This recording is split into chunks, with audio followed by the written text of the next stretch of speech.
നമ്മുടെ നാട്ടിൽ പൊതുവായ ഒരു സംസാരമുണ്ട്. ഇതൊക്കെ പ്രായത്തിൻ്റെയാണ്, ഇതൊന്നും സാരമാക്കാനില്ല, ഇതൊന്ന് കുറച്ച് കഴിയുമ്പോൾ മാറിക്കോളും എന്നൊക്കെ. അതായത് ഈ കുറച്ചെന്ന് പറയുന്നത് പെയിനാണ്. അതായത് കുറച്ച് പെയിനൊക്കെ വളരെ നോർമലാണ്, അതൊക്കെ റെസ്റ്റ് എടുത്താൽ മാറും എന്നാണ് ഇവർ ഉദ്ദേശിക്കുന്നത്. സത്യം പറയട്ടെ, വേദന സഹിക്കുന്നത് ഒരു ക്വാളിറ്റിയോ അല്ലെങ്കിൽ നിങ്ങളുടെ ഒരു വലിയ കഴിവോ സ്ട്രെങ്തോ ഒന്നും അല്ല. അത് നിങ്ങളുടെ ബോഡി നിങ്ങളോട് സഹായം ചോദിക്കുന്ന ഒരു സിമ്പിൾ ആയിട്ടുള്ള ഒരു സിഗ്നലാണ്. നമ്മളിൽ പല ആൾക്കാരും ഇന്ന് വേദനകളോട് അഡ്ജസ്റ്റ് ചെയ്ത് ജീവിക്കാൻ പഠിച്ചവരാണ്. ഒരു 99% ഓഫ് ആളുകളും അങ്ങനെയാണ്. ബാക്ക് പെയിൻ ആയാലും കഴുത്ത് വേദന ആയാലും ജോയിന്റ് പെയിൻ ആണെങ്കിലും അതൊക്കെ ഒരു ഡെയിലി ലൈഫിന്റെ ഭാഗമാണെന്ന് നമ്മളങ്ങ് കണ്ടീഷൻ ചെയ്തേക്കുക, ഉറപ്പിച്ചിരിക്കുകയാണ്. പക്ഷെ ശരീരം എന്തിനാണ് ഈ വേദന അല്ലെങ്കിൽ ഈ പെയിന് റിപ്പീറ്റ് ചെയ്ത് കാണിക്കുന്നതെന്ന് നമ്മൾ ഒരിക്കലെങ്കിലും ചിന്തിച്ചിട്ടുണ്ടോ? ശരീരം നമ്മളെ ശിക്ഷിക്കാനൊന്നുമല്ല, അത് പ്രൊട്ടക്റ്റ് ചെയ്യാൻ വേണ്ടിയിട്ടാണ് ആ വേദന തരുന്നത്. അതൊരു പ്രൊട്ടക്ഷൻ മെക്കാനിസം ആണെന്ന് വേണം പറയാൻ. ഒന്ന് ചിന്തിച്ചു നോക്കൂ. അറിയാതെ ചൂടുള്ള ഒരു പാത്രത്തിൽ തൊട്ടാൽ ആ നിമിഷം നിങ്ങൾക്ക് കണ്ണ് അല്ലെങ്കിൽ കൈ വേദനിക്കും. എന്തിനാണത്? നിങ്ങളുടെ കൈ പൊള്ളാതിരിക്കാൻ വേണ്ടിയിട്ടാണ്. അതിന് ശരീരം തരുന്ന ഒരു വാണിംഗ് ആണത്. അതുപോലെ തന്നെയാണ് ഉള്ളിലെ ഇംബാലൻസ് ആയാലും അതുപോലെ സ്ട്രെസ് ആയാലും മോശമായിട്ടുള്ള ഒരു പോസ്ചറിനായാലും ശരീരം പയ്യെ പയ്യെ പയ്യെ ആ ഒരു സിഗ്നൽ തരുന്നുള്ളതാണ്. ആ സിഗ്നലിന്റെ പേരാണ് ശരിക്കും പറഞ്ഞാൽ ഈ വേദന. ഓക്കെ, ആ സിഗ്നലിന്റെ പേരാണ് ആ വേദന. പക്ഷെ നമ്മൾ എന്താ ചെയ്യുന്നതെന്ന് വെച്ച് കഴിഞ്ഞാൽ ആ സിഗ്നൽ കേൾക്കുന്നതിന് പകരം ഒരു പെയിൻ കില്ലറോ അല്ലെങ്കിൽ ഒരു ക്രീമോ സ്പ്രേയോ ഒന്ന് അതിന്റെ മുകളിൽ കൂടെ പുരട്ടും, അത് ഒതുക്കാനായിട്ട് നോക്കും, അതിനെ അടിച്ചമർത്താനായിട്ട് ശ്രമിക്കുന്നു. ഒരു വീട്ടില് ഒരു വീട്ടിലൊരു തീ പിടിക്കുമ്പോൾ ഒരു അലാറം കേൾക്കത്തില്ലേ? അല്ലെ, തീ പിടിക്കുകയാണെന്നുണ്ടെങ്കിൽ അലാറം കേൾക്കും ബിൽഡിങ്ങിലൊക്കെ, അല്ലെ? ആ അലാറം മാത്രം ഓഫ് ചെയ്ത തീ കെട്ടുമെന്ന് അർത്ഥമുണ്ടോ? ഇല്ല. അവിടെയാണ് നമുക്ക് തെറ്റുന്നത്. വേദന മാറുമ്പോൾ നമ്മൾ വിചാരിക്കും ഈ പ്രശ്നം തീർന്നു എന്ന്. പക്ഷെ ഇൻഫാക്ട് നമ്മൾ ആ വാർണിംഗ് സിഗ്നലിനെ മ്യൂട്ട് ചെയ്യുക മാത്രമാണ് നമ്മളവിടെ ചെയ്തത്.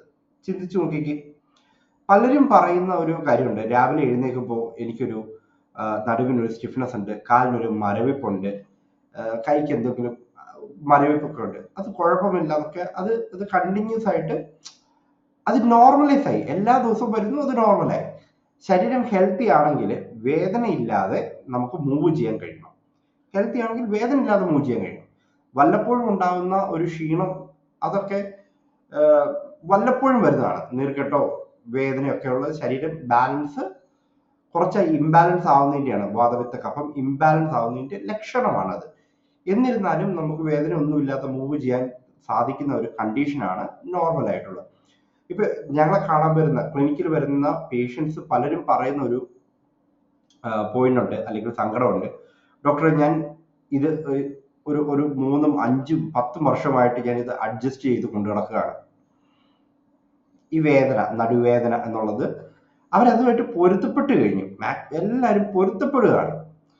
പക്ഷെ പയ്യെ പയ്യെ പയ്യെ ഞങ്ങൾ കണ്ടിരിക്കുന്ന, അല്ലെങ്കിൽ അവരെ റിയലൈസ് ചെയ്യുന്ന ഒരു കാര്യം, അവരുടെ എനർജി പയ്യെ പയ്യെ പയ്യെ കുറയുന്നു, അവരുടെ മൂഡ് മാറുന്നു, അവരുടെ ഉറക്കം പോകുന്നു, അവരുടെ ലൈഫിൽ അത് ബാധിക്കുന്നു. അവർ പോലും അറിയാതെ അവരുടെ സന്തോഷം ആ പെയിൻ കവർന്നെടുക്കുകയാണ്, മോഷ്ടിക്കുകയാണ്.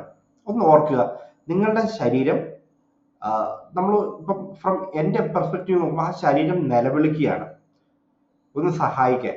ആ ശരീരം മുറവിളി കൂട്ടുകയാണ്. അപ്പൊ ആയുർവേദത്തിൽ ഒരു മനോഹരമായിട്ടുള്ള ഒരു കാഴ്ചപ്പാടുണ്ട്, വളരെ ബ്യൂട്ടിഫുൾ ആണത്. നമ്മുടെ ശരീരം ഒരു ഹോൾ സിസ്റ്റമാണ്. നിങ്ങളുടെ ഉറക്കം ശരിയായില്ലെങ്കിൽ അത് വേദന കൂട്ടും. നിങ്ങളുടെ ദഹനം, ഡൈജഷൻ പ്രോപ്പർ ആയില്ലെങ്കിൽ അത് ശരീരത്തിൽ ഇൻഫ്ലമേഷൻ ഉണ്ടാക്കും.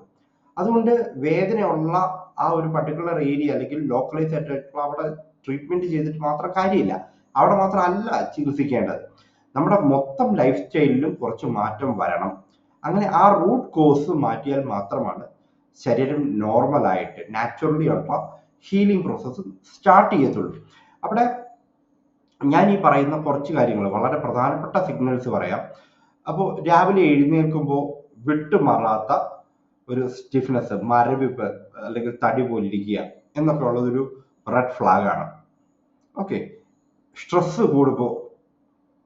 കൂടുമ്പോൾ മാത്രം കൂടുന്ന ശാരീരിക വേദന. ഇപ്പൊ എല്ലാവർക്കും മാനസികമായിട്ടുള്ള ബുദ്ധിമുട്ടുകൾ ഉണ്ടാകും, ഓരോരുത്തർക്കും ഓരോ രീതിയിലായിരിക്കും. അപ്പൊ ഉണ്ടാകുന്ന വേദനകൾ, എത്ര ഉറങ്ങിയാലും മതി വരാത്ത ക്ഷീണം. ഒരു ഇന്റർവ്യൂവിനകത്ത് കണ്ട പോലെ ജോലിയൊന്നും ഇല്ലെങ്കിൽ പകൽ മൊത്തം കിടന്നുറങ്ങും, അതൊരു ക്ഷീണം, ഒരു പ്രോബ്ലമാണ്. ഒരേ സ്ഥലത്ത് തന്നെ റിപ്പീറ്റഡ് ആയിട്ട് വരുന്ന പെയിന്, ഇതൊന്നും നിസ്സാരമായി കാണല്ലെന്നാണുള്ള റിക്വസ്റ്റ്. ഒരുപാട് ആൾക്കാരുണ്ട് ഇതിനെ ഇഗ്നോർ ചെയ്ത് വളരെ വളരെ നിസ്സാരമായി കാണുന്നത്. യഥാർത്ഥ ഹീലിംഗ് തുടങ്ങുന്നത് നിങ്ങൾ നിങ്ങളുടെ ശരീരത്തിനെ ഒന്ന് ശ്രദ്ധിച്ച് കേട്ട് തുടങ്ങുമ്പോഴാണ്, മനസ്സിലാക്കി തുടങ്ങുമ്പോഴാണ്. ഞാൻ ഈ പറയുന്നത് ചിലപ്പോൾ വളരെ ബോറിംഗ് ആയിരിക്കാം. ഓക്കെ. നല്ല ഉറക്കം, നല്ല ശാരീരികമായിട്ടുള്ള മൂവ്മെന്റ്സ്, കൃത്യമായിട്ടുള്ള ഒരു എക്സസൈസ് പാറ്റേൺ, വളരെ കുറച്ച് നേരം, നല്ല ചൂടുള്ള ആഹാരം, ഒരു കുറച്ച് വാക്കിംഗ്, മെന്റൽ സ്ട്രെസ് കുറയ്ക്കാനായിട്ടൊക്കെ ഉള്ള ചെറിയ വാക്കിംഗ് പോകുന്നത്, ഇതൊക്കെ ചെയ്താൽ നമ്മുടെ ജീവിതത്തിൽ വലിയ മാറ്റങ്ങൾ ഉണ്ടാക്കിയെടുക്കാം. ഒരു വേദനയില്ലാതെ നമുക്ക് ജീവിക്കാൻ പറ്റും. ചിലപ്പോൾ നല്ലൊരു തെറാപ്പി ആവശ്യമായി വരും. ഓക്കെ. ലൈഫ് സ്റ്റൈൽ കുറച്ച് മാറ്റിയാൽ, അതിനോടൊപ്പം തന്നെ മാറ്റുകയാണെങ്കിൽ നല്ല ബെറ്റർ ആവും. നിങ്ങളുടെ ശരീരത്തിന് സ്വന്തമായിട്ട് ഹീല് ചെയ്യാനുള്ള കഴിവുണ്ട്. നമ്മൾ ചെയ്യേണ്ടത് അതിനൊരു ചെറിയ സപ്പോർട്ട് നൽകുക മാത്രമാണ് നമ്മൾ ചെയ്യേണ്ടത്. ശരിക്കും സ്ട്രോങ് ആയ ആളുകൾ വേദന സഹിച്ച് ജീവിക്കുകയല്ല. ഓക്കെ. മറിച്ച് അവര് സ്വന്തം ശരീരം പറയുന്നത് കേൾക്കുന്നവരാണ്. വേദന ഒരു വീക്ക്നെസ് അല്ല, അതൊരു കമ്മ്യൂണിക്കേഷനാണ്. അതിനെ നമ്മൾ മ്യൂട്ട് ചെയ്യാതെ അതിനെ ഒന്ന് മനസ്സിലാക്കാൻ ശ്രമിച്ചാൽ, അപ്പോൾ നമ്മുടെ ശരീരം വളരെ നാച്ചുറൽ ആയിട്ട് തന്നെ ഹീലിംഗ് തുടങ്ങിക്കോളും. നിങ്ങളും ഇതുപോലെ വേദന, പെയിൻഫുൾ ആയിട്ടൊക്കെ കണ്ടീഷനിലൂടെ കടന്നു പോകുന്നുണ്ടെങ്കിൽ അത് ഒന്ന് മാറ്റാനായിട്ട് താഴെ കാണുന്ന ഞാൻ വാട്സപ്പ് നമ്പർ കൊടുക്കാം. അതിലേക്ക് നിങ്ങളുടെ പ്രോബ്ലംസ് എന്താണ്, എന്തൊക്കെയാണ് കണ്ടീഷൻ നിങ്ങൾ അനുഭവിക്കുന്നതെന്ന് കമന്റ് ചെയ്യുക, വീഡിയോയുടെ താഴെ കമന്റ് ചെയ്യുക. അത് മനസ്സിലാക്കി ഞാൻ അതിനനുസരിച്ചുള്ള വീഡിയോസ് ഞാൻ നിങ്ങൾക്ക് തരാം, മനസ്സിലാക്കാൻ സാധിക്കും. എനിക്കറിയാവുന്ന കാര്യങ്ങൾ ഞാൻ നിങ്ങൾക്ക് ഷെയർ ചെയ്യാം. അപ്പോൾ ഈ വീഡിയോസ് കാണുന്ന നിങ്ങൾക്ക് നിങ്ങളുടെ ലൈഫിൽ ഇത് ഉപയോഗിക്കാൻ പറ്റുന്നുണ്ടെങ്കിൽ അത് ഉപയോഗിക്കുക, അപ്ലൈ ചെയ്യുക. നിങ്ങളുടെ അച്ഛനോ അമ്മയോ വീട്ടിൽ മുതിർന്നവരുണ്ടെങ്കിൽ, നിങ്ങളുടെ റിലേറ്റീവ്സിൽ മുതിർന്നവരൊക്കെ ഉണ്ടെങ്കിൽ, ഉപകരിക്കുന്ന ആളുകൾക്ക്, ഡിമാൻഡ് ചെയ്യുന്ന ആളുകൾക്ക് ഈ വീഡിയോ ഷെയർ ചെയ്ത് കൊടുക്കുക. കാരണം ഒരു ചെറിയ ഹെൽപ്പ് പോലും വളരെ വലിയ റിസൾട്ട് കൊടുക്കും. ഓക്കെ. ഓർക്കുക, നമ്മൾ ആരും വേദന സഹിച്ച് ജീവിക്കാൻ വേണ്ടിയല്ല ഭൂമിയിൽ വന്നിരിക്കുന്നത്. ഓക്കെ. അതൊരു വലിയ കുതിര കാര്യമൊന്നുമല്ല. വേദന സഹിച്ചു അല്ലെങ്കിൽ എനിക്ക് വേദന ഉണ്ട്, അതൊരു ധീരതയൊന്നുമല്ല, അതൊരു സിഗ്നലാണ്. നമ്മൾ അതിനെ കൺസേൺ ചെയ്യണം, റിക്കവറി ചെയ്യണം, റിലീഫ് ആയിട്ട് നല്ല ഹെൽത്തി ആയിട്ട് ജീവിക്കണം. സോ മറ്റൊരു വീഡിയോയിൽ കാണാം. Bye bye.